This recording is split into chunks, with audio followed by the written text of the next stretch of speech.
They're our greatest people. They're being treated terribly. Not only the number of deaths, which are obviously, that's tantamount, that's what's going on is incredible.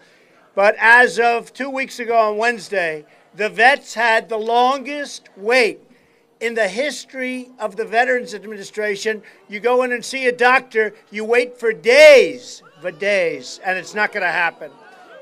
Not going to happen.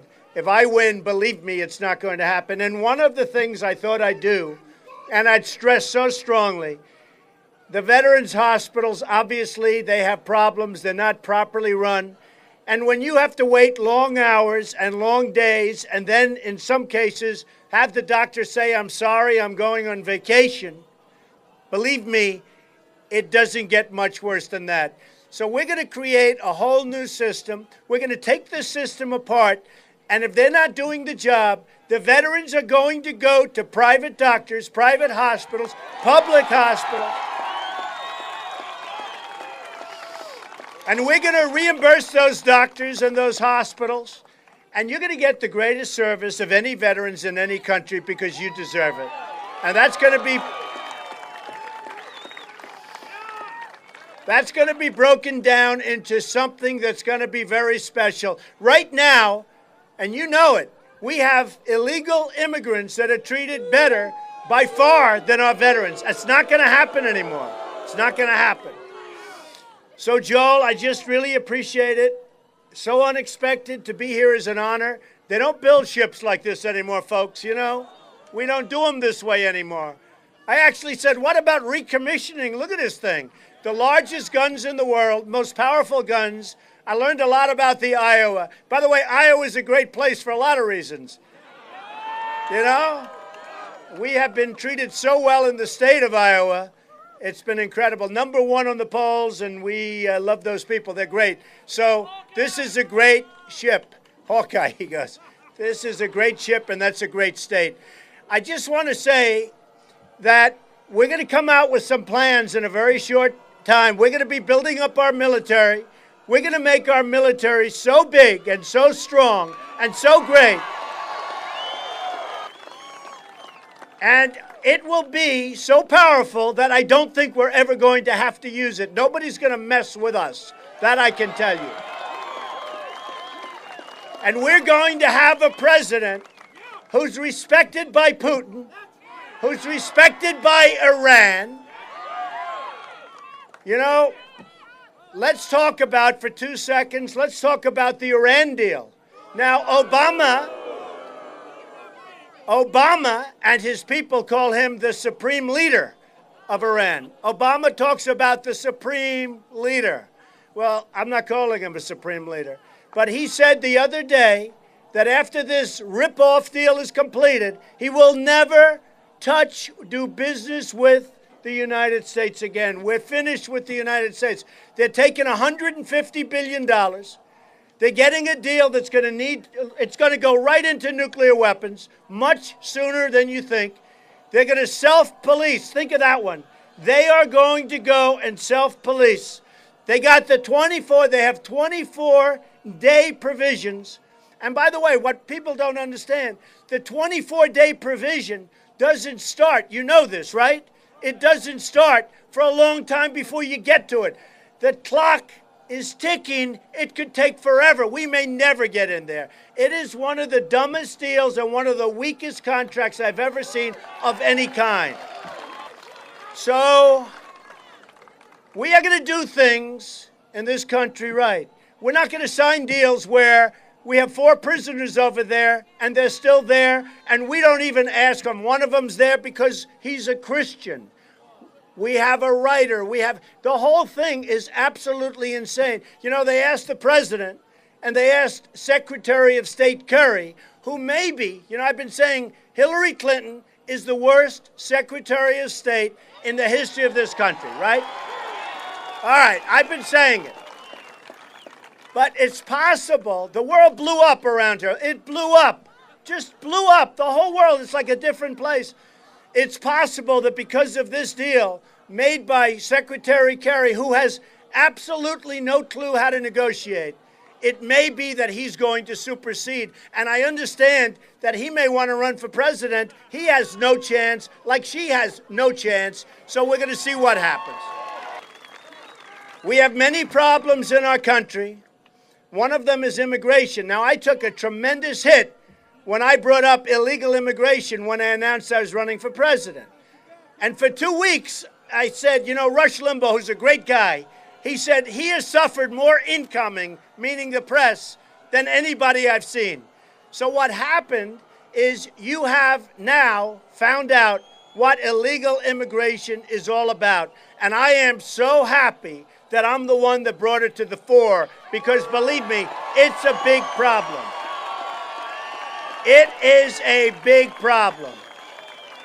So you remember, for about 2 weeks, I said, boy, this is tougher than I thought running for president. And then you found out there's tremendous crime. There's tremendous drugs pouring across the border. Tremendous, beyond going to Chicago, going to New York, going to L.A., going all over our country. So the drugs pour in and the money pours out. Not a good deal. We get the drugs, they get the money. The drug cartels are going wild. They cannot believe how stupid our government is. They are making a fortune. The drugs come in, the money goes out daily. And I saw it because I was on the border. I was there, and we saw it, and everybody sees it every day. And we have the kind of people that can do something about it, but we have no leadership. None. None whatsoever. So we're going to build a wall, and Mexico's going to pay for the wall. Believe me. You know, a lot of politicians have said, oh, they're not going to pay. He must be. They don't know anything about it. They never read the art of the deal, first of all. So here's the story. I said the other day to one of my people, what is the United States trade deficit with Mexico, Japan, and China? So let's start with China.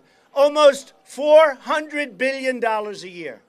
Now, if you have a company where you're losing $400 billion, you got to do something very fast. We don't. We've been losing hundreds of billions of dollars a year, frankly, for decades. Not going to happen anymore. Not going to happen anymore. With Japan, where their massive ships float right here, and they drop off the cars, right? They drop off thousands and thousands and thousands of cars, millions of cars, and we sell them beef. We sell them beef. And they don't want it because their farmers don't want our beef. They protest and they send it back. All right? It's not going to happen that way anymore. Now, with Mexico, and I love Mexico. I have many, many people from Mexico that work with me and they work for me and they buy my apartments. Same with China. I have so many people. They pay me millions and millions. What, am I supposed to hate China because they gave me millions of dollars to buy an apartment? I don't think so. I have the largest bank in the world as a tenant. It's from China. Bigger than any bank in this country by many times. They're from China. The problem we have is that the leaders of Mexico, Japan, China, and every other country that we do business with, they're smarter, more cunning, sharper than our leaders. I love free trade. The concept is great, but you need smart people. I have the smartest people in this country lined up. I know the smartest. I have Carl Icahn. I have the best business leaders, and they all want to do it. They're wealthy because they make good deals. Like me, I make good deals. You know, it's a talent. It's a talent. You can't be a politician. Look, I'm fighting some very nice people. Very nice, even though I'm leading in the polls. But they're very nice people. But they're never going to do anything with these countries. They're never going to be able to do it. It's an instinct. It's something that's special. They don't have it. Believe me, they don't have it. It's just going to be more of the same. So, we're going to make our country so great. We are going to make it strong. We are going to make it powerful. We're going to rebuild the military. We're going to make it so strong. We are going to take care of our veterans. And in the end, I want you people to look around and look at each other because this is going to be a special day. The other week, 2 weeks ago, in Mobile, Alabama, 31,000 people showed up in a rainy, rough day. 31,000 people came to see us speak, and we're talking about making America great again.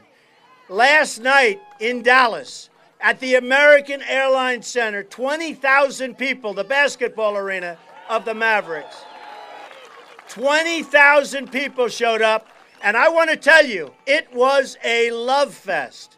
Everybody, think of it, 20,000 people, there wasn't one heckler in the whole room. I kept saying, there's got to be one. There was a word, two words that used to be used a lot, called silent majority. They stopped using them. The silent majority, believe me, is back. And I think we can use it somewhat differently. I don't think we have to call it a silent majority anymore, because they're not silent. People are not silent. They're disgusted with our incompetent politicians.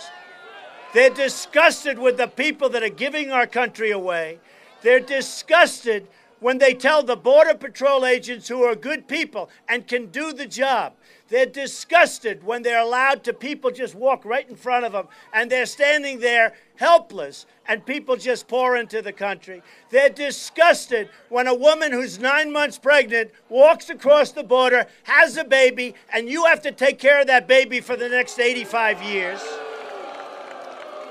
They're disgusted by what's happening to our country, and you're going to look around, you're going to remember who the people are that are here, because we're doing something special. This is a movement. We're going to make our country great again. Believe me, we will make our country great again.